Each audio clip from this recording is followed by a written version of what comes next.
Wouldn't it be nice if everything we wanted and needed was right in front of us? While that may seem impossible in real life, it is becoming achievable online, but maybe not in the way you're thinking. For example, when you're shopping online, let's say for a pair of jeans, and all of a sudden you see the advertisements for jeans you were just looking at over other websites? This is the work of an algorithmic filter. Before we go any further, let's begin with this question. What is an online filter? In short, an online filter is a tool enabled by two processes to ultimately personalize content for users. The first one is called a social filter. It curates feed depending on its relevance to users and their connections, whether that be through people, pages, or interests. For example, if someone you follow on Instagram likes a post about puppies, it may be assumed that you are also interested in puppy-related content.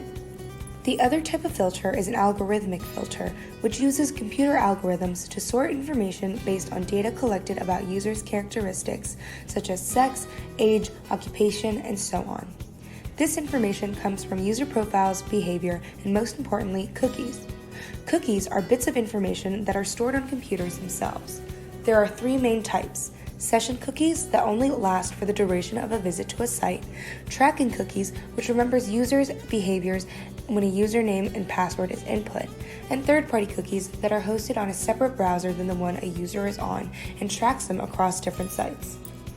Filters are widely implemented across platforms to personalize many different devices, ranging from advertisements to social media feed.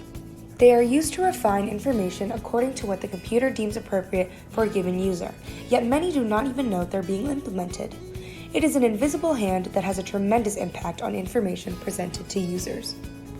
In the age of information, filters are meant to be a helpful tool that combats information overload, fatigue and anxiety associated with ingesting high volumes of information. However, there are negative consequences that stem from this customization. For today, we will focus on the issue of filter bubbles, a unique universe of information for each of us. Now, given what we've learned about filters so far, there are a few more things we should consider.